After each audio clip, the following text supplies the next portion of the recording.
Hello, hello, hello. How's it going? I think I'm going to be doing a bit of a tier list today. I've got them organized into their categories. We got the primary monkeys, military, magic, and support. And then I'll segment the video so you can jump to the category of tower that you're interested in. I would also recommend just kind of putting this on in the background while you play battles too, and then tabbing over periodically to kind of check the tiered list. I'm not going to put any audio on this, that way you can listen to it like a podcast. And let's get into it. Now, to give you all a frame of reference for how I'm designing this tier list, I'm going to be focusing mainly on the feel of the tower, not just in ranked ladder, but in random quads. And then I'll also be kind of giving a general idea of how the tower is in the early game, mid game, late game, if it's good as like a camo option, if I see it in higher tier arenas, lower tier arenas, things like that. So with that said, let's go ahead and get into the tier list. So I'm going to start things off with the Dart Monkey, one of the first OG primary monkeys. And right off the bat, I think I'm going to just put it at S tier. And I'll explain why. So normally Dart Monkey is seen in the early game, usually around rounds 12 and below. And frankly, there's a lot better early game options for players to use, both for cost efficiency and potency and popping. However, I think Dart Monkey's S tier-ness comes at it from the meme ability and the general mass appeal that it has. And what I mean by that is it's a really good introduction tower to kind of teach people about the game. Dart Monkey in itself, when you use it, you place like a lot down at once. You'll place probably like 5 or 6 Dart Monkeys down as you use it, compared to other towers where you'll usually just get 1 or 2. And I think the main reason why I put this in S tier is because it's capable of teaching players the potency of each wave. And so each Dart Monkey kind of has a specific set popping power, and as you add Dart Monkeys, it just iterates on itself. And so a good way to learn how much popping power you need at each wave is to kind of just, place Dart Monkeys, and then right when you're about to leak, place more. And it gives you a good kind of feeling for the amount of popping power you need. And that I've noticed that feel kind of transfers over into other towers as well. I've used Dart Monkey a lot in random quads, and then it's helped me use other towers like Boomerang, Buccaneer, things like that. Another main factor is the fact that you can just place, like 30 down in one game. That's usually pretty fun. Not many other towers do that. Okay, on to the next one, the Tack Shooter. I feel like other people share this idea. Tack Shooter is easily an S tier. It's one of the most cost efficient early game units just in the game. The 2-3x Tack Shooter is capable of holding till round 5 almost by itself, letting you get like a banana farm down for some powerful all-in waves. You can get an early Benjamin down, or you can get an early Churchill down too. Churchill's like 1700 as a hero. He's normally kind of hard to get down pre-round 5, but with the Tack Shooter, just one of them, you can get him down comfortably without leaking lives. Tack Shooter is also one of the best towers at holding against the round 12 camo purples and round 13 and onward regen rainbow rushes. Its tier 4 middle of path ability is capable of clearing pretty much any wave due to the blade storm ability. It's also got some interesting cross paths in the top path and bottom path. However, when I use Tack Shooter, I almost always use the middle path due to its cost efficiency. If I could pick a favorite early game tower, it would probably be a toss up between Tack Shooter and Buccaneer. We can get into that with the later tiers. On to the next primary monkey, we got Ice Monkey. Now, I know a lot of people, it kind of has like a cult following in certain groups of battles too. I've seen a lot of memes. I'm going to put it at A tier for a couple reasons. Just because you can't really solo round 5 and onward. It has to have support to actually be able to win the game. And so by nature of the tower needing other support units, I think it, takes it away from being S tier. But with that said, the top path tier 3, I think, the embrittlement ability, it makes it very strong against holding the fortified Moa brushes from round 18 to round 22. There's a really popular fortified ZOMG stack all in, and it's very hard to pop. But if you have an Ice Monkey with embrittlement, it can boost your other towers and make it very easy. If you're trying to hold the early to mid game all in waves, Ice Monkey is usually pretty good. It also has a hard counter to round 26 and round 28 DDTs. Its bottom path Icicle Impale is very, very strong against it. It can slow it and pretty much hold any DDT all in pre round 30. But it costs like 30k, so it can be hard to get up, and due to it costing so much, you could really only use it in certain team comps. So things like random quads, Ice Monkey's kind of hard to use, but in a chosen team composition, it can really shine. I often used Druid with it back in Season 3. Druid Ice was one of the best strategies in the game. I got that on the channel if you want to take a look at it. But yeah, I would say overall, Ice is extremely powerful for late game. Early game is kind of underwhelming, but I still used it a lot in my ranked ladder climbs. Okay, on to the next primary. It is Cannon. I feel like this one, I would honestly put as C or D tier. It's very powerful in BTD6. Battles 2, I feel like it's kind of not really pulled its weight. Whenever I see people use it as its starting tower, they almost always leak lives. If they're using Cannon, they almost always use it with, I think, Striker Jones. And he's also kind of not been that strong in the first 5 seasons. I feel like this is a very niche tower to use in the game. It needs specific team compositions to work well, but then once it gets up kind of around the mid game to late game, it can get really, really strong. It's just the early game feels very clunky to play. If this gets buffed to the early game, I'd probably bump it up maybe even to A tier or S tier. The middle path is really strong. You can just stack them on large maps, handle pretty much any MOAB. And then the bottom path is really, really good for the regen rainbow defense in the mid game to late game, specifically cluster bomb. On to the next primary tower, we got Boomerang Monkey.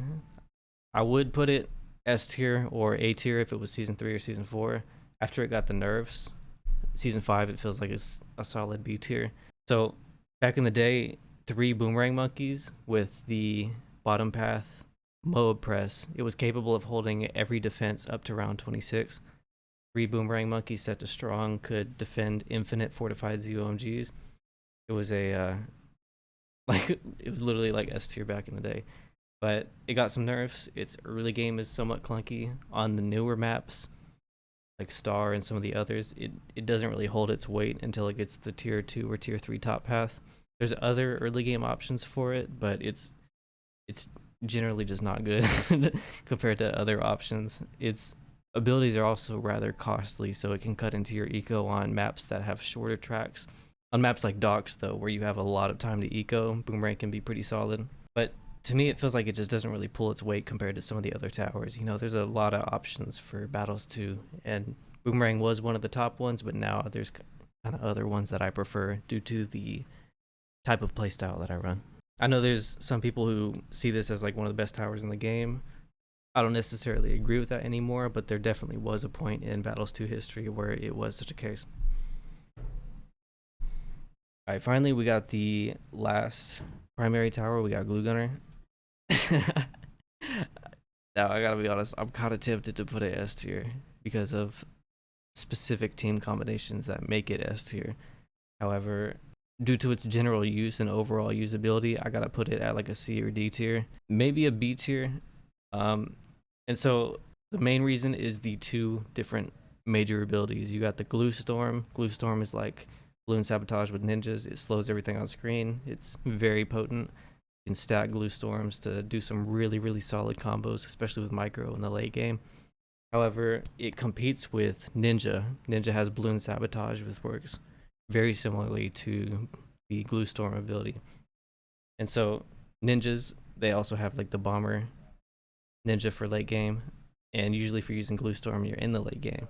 Glue Gunner has its bottom path MOAB slowing ability, which is relatively solid. It can buy you a lot more time. However, I've noticed that the slow kind of doesn't make up for the amount of popping power that you need for certain rushes that happen, especially in the late game. A lot of people have gotten really good at ecoing with things like banana farms, and they can send like a 10 stack of fortified ZOMGs, like a 10 stack of fortified BFBs, things like that.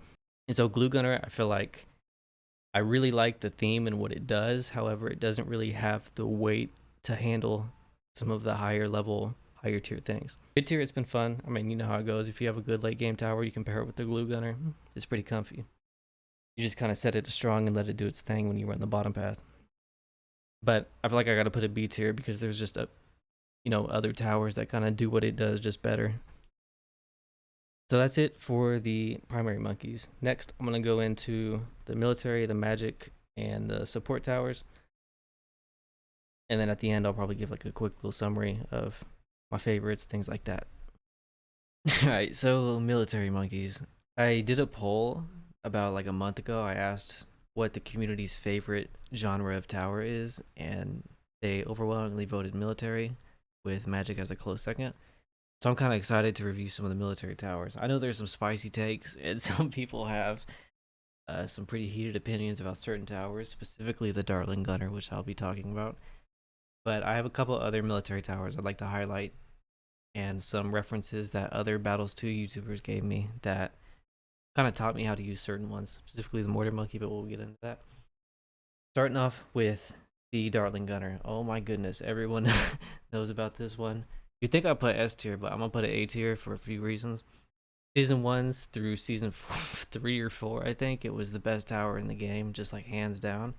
It got some nerfs to Hydro Rocket Pods, it got some nerfs to its abilities, blah blah blah. But overall, it was just extremely dominant in the meta. Everybody used it. Everyone either loved it or hated it, or they would use it while hating it.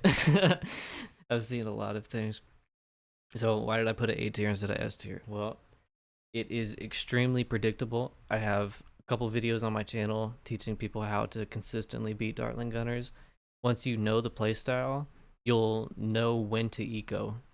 And basically, what I'm trying to say is if your opponent is extremely predictable, you know when to eco and when to put your defenses up, leading to you to have an extremely viable economy. And if you have a good economy in Battles 2 and you're a good player, you really know how to take down your opponent.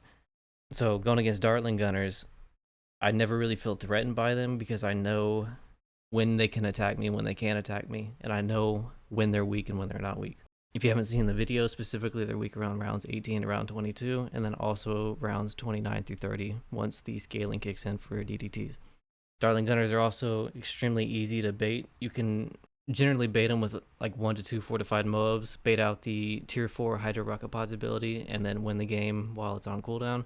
A lot of maps aren't really geared towards Dartling Gunner anymore. In the higher tier arenas, you have like the fancy setup maps with multiple pathways, things like Star and the water map. And that doesn't really lend itself well to Dartling Gunner. Things like Mayan, the map Mayan, it's really good for Dartling Gunner. However, it's not really consistent like it was in the first couple seasons. With that said, you know, I feel like it's a solid A or B tier at this point. The predictability has removed it from S tier. And I feel like there's just better options now. There's cheaper early game defenses. You know, Dartling Gunner can comfortably hold the first 12 to 18 rounds, sure, but you know, other towers can do that at this point. We've discovered better options. Dartling Gunner takes a lot of money away from farm strats if you're wanting to get some of the most potent all-in balloon wave attacks currently in the metagame. So using things like a Tack Shooter or even some other tower options can be better. So I feel like there's a lot more you can say about Dartling Gunner just due to its consistent and constant use across every season. There's a lot of opinions and things that could be said about it. But I'm gonna just move on for now. Maybe I can make a full video on just Dartling Gunner if y'all have an interest. But next military monkey, we got the Buccaneer. Buccaneer, if you've seen some of my streams or videos, Buccaneer I think is one of my favorite towers in game, if not my favorite tower. I feel like there's 3 of the best early game towers is Druid, Buccaneer, and Tack Shooter, with a little asterisk on that. There's other memes associated with that. But Buccaneer, I'll straight put S tier, and I'll tell you exactly why. So climbing ladder is, you know, a time-consuming process, and so maybe when you're climbing ladder to get your 100 trophies, you don't want to be clicking 1,000 buttons every single game. You want like a set strategy where you can just push 2 or 3 buttons, chill out, win your game, send the balloon attack wave when you know you can take them out, and boom, you win the game. On to the next one. Buccaneer is kind of that tower where you can just place it. You can tab out of your game, come back at round 5, come back at round 9, and then win the game. It's very AFKable, so for grinding out lots of games, Buccaneer feels very comfy. Usually you can literally just study while you're playing this game or doing something else when you're using Buccaneer, or Tack Shooter even. And what allows it to do this is the 2-3x cross path. The 2 points in the top path, 3 points in the middle path. The cannon ship holds till round 9, basically solo, except for, you know, like 1 to 2 maps, but you can just get like an extra support. It's very fire and forget in a way. where you can kind of just place it, get the upgrades, and then you don't have to worry about defending anything else for like 2 or 3 minutes sometimes, because it's just that effective, much like the Tack Shooter in the first 5 rounds.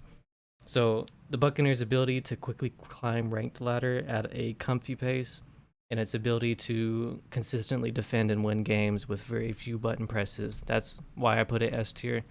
It's arguable that other towers are kind of better at this for certain maps, but for, you know what, 5 seasons now, I've been able to use Buccaneer almost every single time I've used it. It's been relatively solid. It gets the job done. It's good at what it does.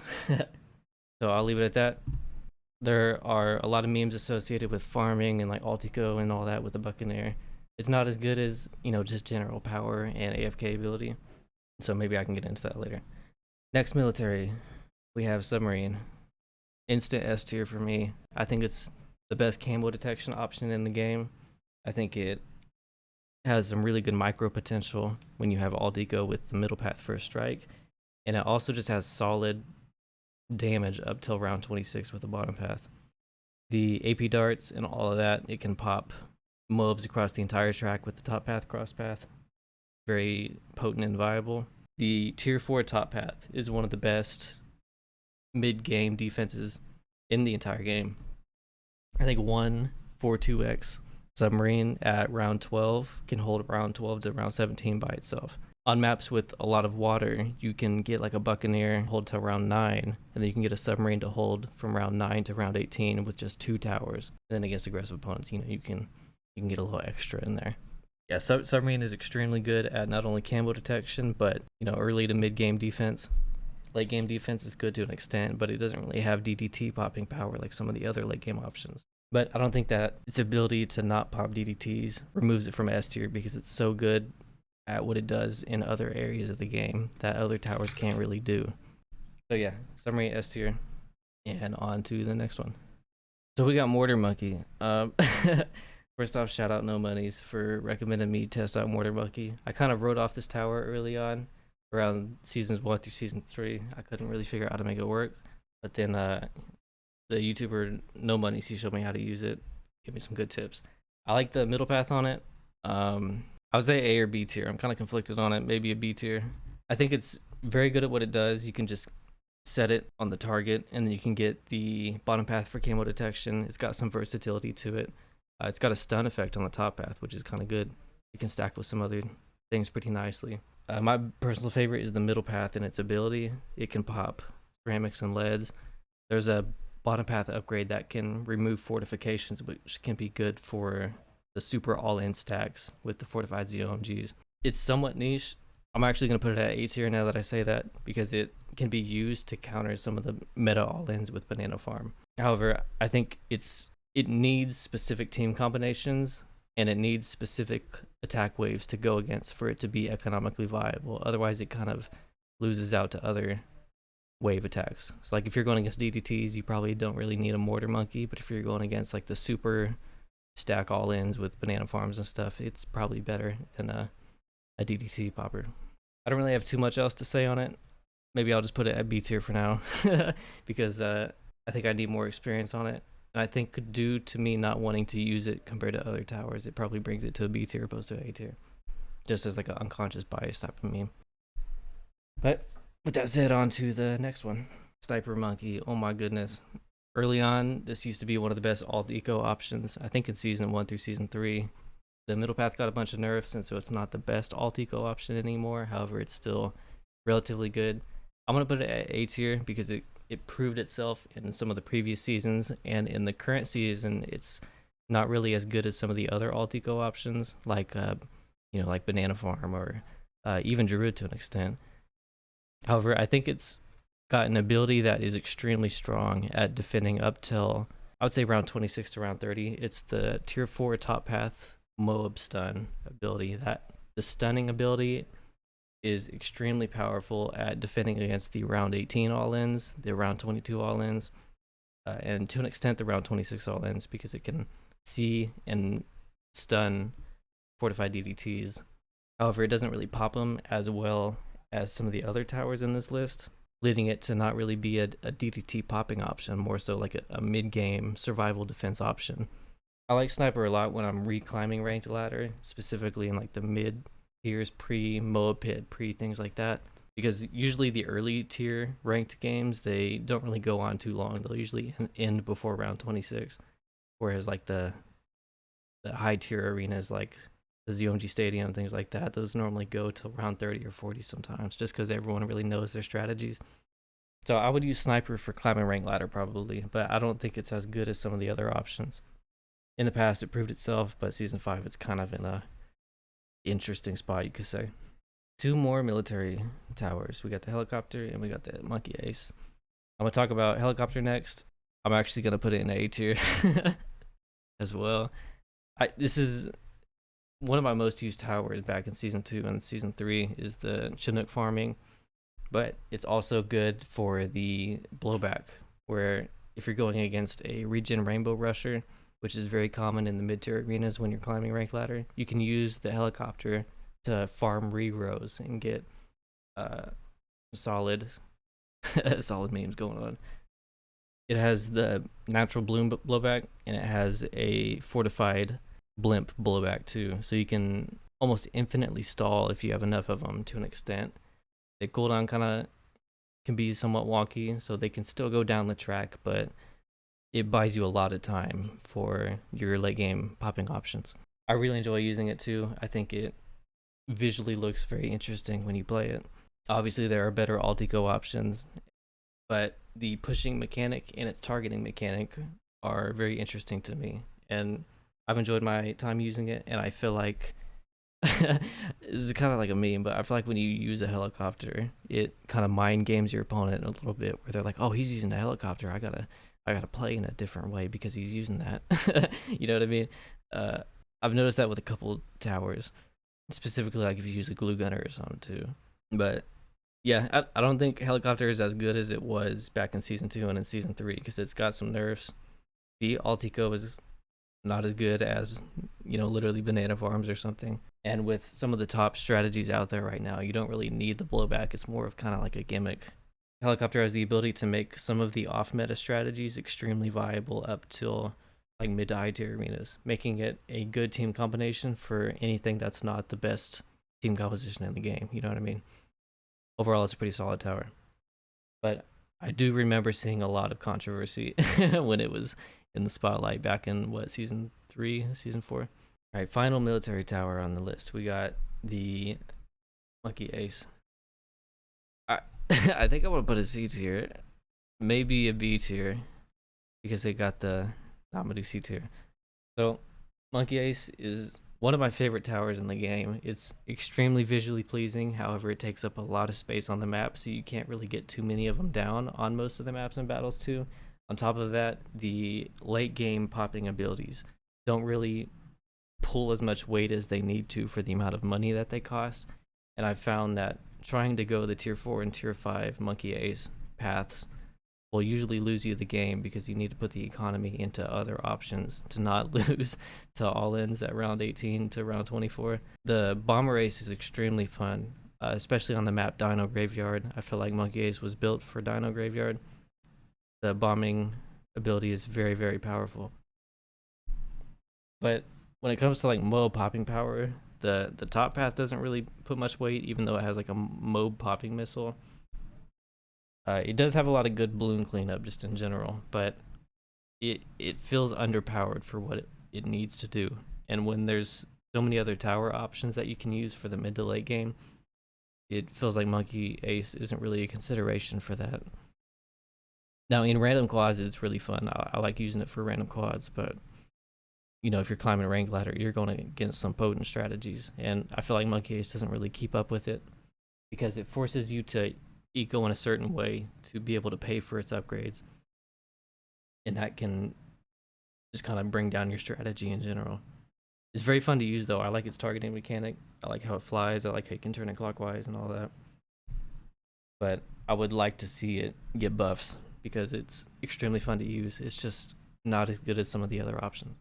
So that's it for the military towers. Now we got the magic towers and we got the support towers. Personally, I think one of my favorites to use in battles too is the magic towers. Ocean Open is my most used hero. I got like 400k on him, and Ocean Open has synergies with every magic tower, giving them extra popping. He acts like a shinobi, giving pierce to all the magic towers. This can lead to some really good synergies that I'm about to talk about now, specifically the Wizard Monkey. Now, this is just me, but I would put him S tier. I'm gonna put him A tier for now because his late game is kind of weak. So Wizard Monkey's good in a couple different options. He can hold the early game really well with his fireball. He can act as your only camo option with the shimmer for round 12. You get tier 3 in the bottom path. It's really cheap too. I think it's cheaper than the village camo detection. So it's good for some of the economically strapped strategies. The thing that kind of disappoints me with Wizard is the Phoenix ability. The Phoenix ability just feels extremely underpowered for some of the late game all-in waves that can happen. It costs a large amount of money but can't really pop what it needs to pop for what the opponent can send your way. On top of it being on cooldown and just being an underwhelming cooldown, that kind of disappoints me. However, I put it A tier instead of lower because of the potency of the other paths. Shimmer is just extremely strong. I would put it as my second favorite camo detection option. If I'm using something like Buccaneer, I'll usually use a wizard instead of a submarine because of the scarcity of water in battles too. But for late game, there's definitely better options. Early to mid game, it's easily one of the best towers in the game. I use it in a lot of my games because I use Ocean Open in a lot of my games. But if I'm using a different hero, I'm usually not going to use a wizard. It's very enjoyable to use though. The tier 4 and tier 5 bottom path will look very cool. The tier 4 raised balloon ability is capable of defending rounds 12 to round 17 very comfortably. There was a bug, I think, in season 3 where all of it would stack together and it worked really well. Then there's also the tier 5, which works really well against defending some of the fortified mobs. All right, on to the next one. We got Druid. So Druid is probably my most used magic tower just because of the direct synergy with Oben. Oben's a Druid.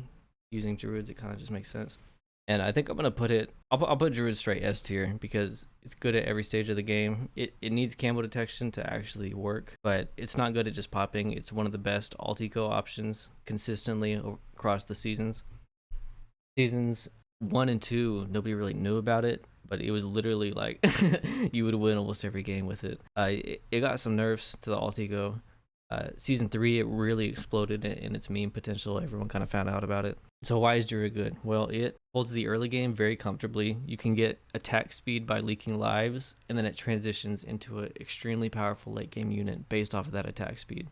You can get some crazy numbers, like popping power numbers with very little eco, making it a really good intro tower for other players. In the past, I've also recommended Druid as a way to learn about alt eco, how to better generate money if you are tired of using banana farms, because it has one of the cheapest alt eco costs compared to some of the others. I think sniper and helicopter cost like 8 to 10k to get one up. Druid is usually like 3 to 4k sometimes. So its top path lightning and bottom path attack speed are really good for the early to mid game. Its alt eco can really farm pretty heavy from rounds 12 to 18, so it's a good mid game farmer, and it can scale really well into the late game as well, where you can literally just dump your entire eco per turn into attack waves and it not even matter, because you could have like 30 alt eco druids up and you'll be able to refresh your attack wave easy peasy. To me, it's one of the most fun towers to use because it not only plays with the life system, but it plays with the alt eco system, and it visually looks really cool with its chain lightning on top of the synergies with Ocean Open, things like that. I've seen some people use Village for its camo detection. I'll usually use Wizard if I'm using Ocean Open, or a Submarine if I'm using Churchill, but Druid is a really good option for the meta at the moment. Next we got Super Monkey. Oh my goodness. I'll put it at A tier. I think about S tier, but I do think that there's better late game options. So Super Monkey, I usually describe it as the easiest late game option. It costs a lot of money, and so you kind of need to have like banana farms or Benjamin or some other type of farming method. But you can literally just place it by the bottom path, 2 points in the top path, and it can defend DDTs. When I think of new player DDT defense, I think of Super Monkey, because you just get a 2x3, I think is what it is. 2x3 or 2x4, and you can defend pretty much any DDT ups around 40. So for turtle players, Super Monkey is your late game option. It's not really used for other things besides that. Like it's got the blue knockback and it's got built-in detection. Of course, there's the temple memes with the top path. However, usually if you see Super Monkey, it's the bottom path Dark Knight for its simple defense. Not really much else to say about it. It's just good, but it's, you know, it could be better. Could have more options. So on to the Ninja Monkey. This one, I feel like Ninja competes for one of my favorites. So I'm gonna put it S tier and then just kind of rant about it for a second. The channel banner is actually for the ninjas too. I don't know if you noticed, but season 1 through like season 3, Ninja was like insanely powerful. I think it got its nerfs in season 3 to season 4, but season 1 and 2, the Master Bomber was extremely powerful. It could pop pretty much anything. The Shinobi stacks really well with the bottom path spikes, as well as Ocean Open. One of the strategies that I used almost all the time was to get a Ninja and Ocean Open down, and Ocean Open acts as like a free Shinobi, giving it extra pierce, so you can get a really strong early game option doing that. Master Bomber is really strong, but the reason why I put it S tier is because of its Balloon Sabotage ability. The Balloon Sabotage ability, it slows everything on screen, leading to some really strong micro combos. And when you're talking about like high tier strategy, you're looking for like S tier towers, and the Balloon Sabotage allows you to do that micro potential to actually hold against the all-in waves that high tier players can send. Not many other towers allow that, especially with how fast DDTs can be. The DDTs can literally just out stat check most balloon attack ranges. However, if you have a Balloon Sabotage, it gives them enough time for you to get your micro in, or to allow your towers to kind of get those pops in. Ninja has won me an extreme amount of games. Like I can't even really count. In random quads, it's one of my favorite towers to roll because it's so potent. It has built-in camo detection, has AoE with the middle path. It has very strong scaling with Shinobis, strong early game top path, and strong late game, on top of its micro potential too. So big fan of Ninja. It has gotten nerfs over the seasons. It's gotten a lot weaker since it was in season 1 and season 2, but it's still extremely good at what it does. And I would guess that due to the amount of times I've said extremely, it's probably good to some extent. So I'll leave it at S tier. Finally, we got the last magic tower. We got Alchemist. I'll say solid B tier. BTD6, Alchemist is easily S tier. I use it all the time in BTD6. However, you got to think, you got 3 team slots for battles too. A team slot is extremely valuable, and Alchemist doesn't really pull its weight, for the main reason being Transformation Tonic isn't as powerful as it needs to be in the mid to late game. Because if you think about it, you're using an Alchemist to buff your early game defense, and so you would like for it to transition into either mid game or late game defense, or just be really good at buffing your late game tower. But it doesn't really, again, pull its weight. It has some good synergies with the Super Monkey, like a Super Monkey Alchemist can be really potent in the late game, especially versus like DDT all-ins. But I feel like every time I use Alchemist, it doesn't really pull its weight. The Transformation Tonic doesn't do as much damage as I feel like it needs to for the mid to late game, making it kind of underwhelming in the mid to late game, other than just like a small stat boost that you can get from other options like Village or something. And for the amount of money that you put into it for like Zerker Brew and things like that, I feel like there's other options that are better. If it got some slight buffs, it could be easily S tier.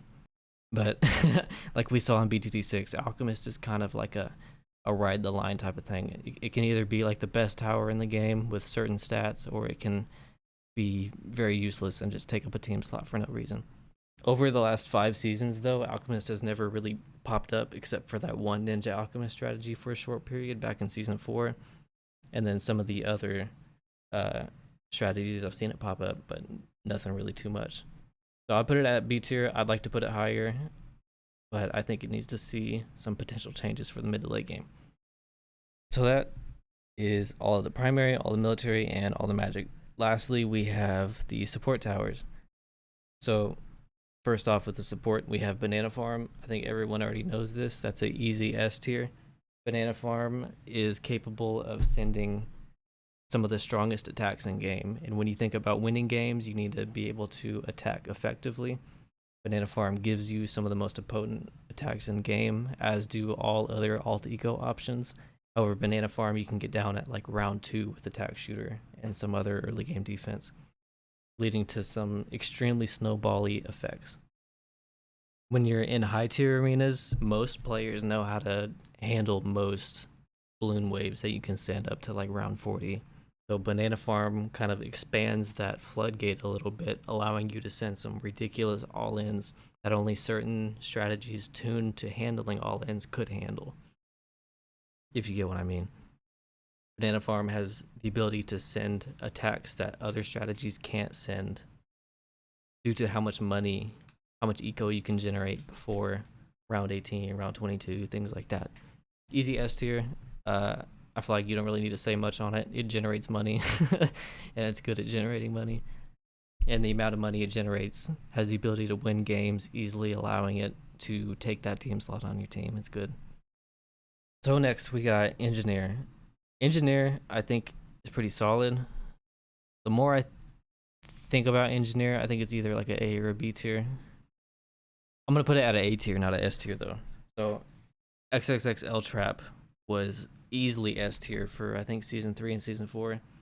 So Engineer has a history of being one of the best towers in the game, specifically the Dartling Engineer helicopter strategy that was ruled the meta almost all of Season 3, I believe it was.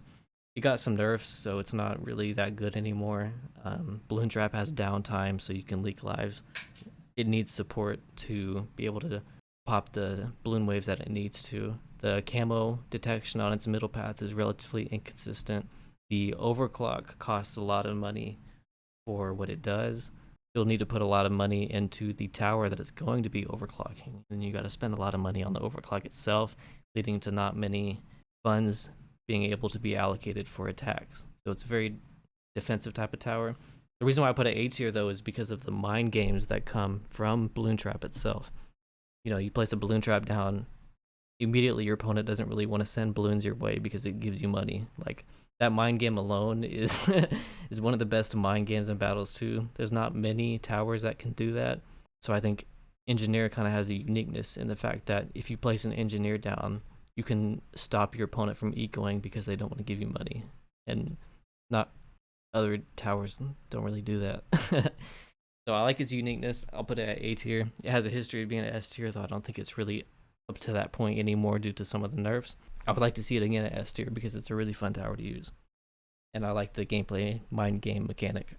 So on to the next one, Spike Factory. Oh my goodness, that's an instant S tier for me. I love Spike Factory. The tier 3 top path is one of the most cost efficient defenses in the game. When you're talking about climbing rank ladder, Spike Factory is literally one of the best things to climb rank ladder with. So Spike Factory has its main potency at round 18 to round 22 defense. Most mid to high tier arenas don't go past round 18 to round 22 because a lot of the newer players don't know how to defend 4 fortified MOABs or 2 to 3 fortified ZOMGs, you know what I mean? So Spike Factory is one of the cheapest early game defenses. You can just get like a tier 3 top path and then dump all your money into all-ins. If it doesn't work, you're fine because Spike Factory's got you. And if it works, you win the game. So for climbing ladder, Spike Factory is an instant S tier for me. Now, once you start going against higher tier players, that's when you want to use the Spike Factory's middle path ability, that the Spike Storm. It can defend DDTs up till round 30 usually, and then the scaling gets kind of ridiculous. It has some trouble against fortified BFBs because they travel slow, and so the Spike, you know, the mechanic of the Spikes don't really work with that too well. Perma Spike is kind of underwhelming, but a good player with the Spike Factory can defend up to round 30 almost every time, thanks to the top path for the early to mid game and the middle path for the late game. I love Spike Factory. A lot of people sleep on it, though. I don't really see people talking about it like they do, like Dartling Gunner or something. All right, finally we got Village. I'm going to put Village maybe at C tier, maybe B tier. There's a case to argue for Village being S tier, but I don't want to make that argument. Usually, whenever I use village, I feel like, oh, I kind of want a different camo detection option or something like that. I like the bottom path mechanic a lot, like how it plays with the eco. You can get extra economy if you go the bottom path. It's a really fun mechanic that not other towers really offer.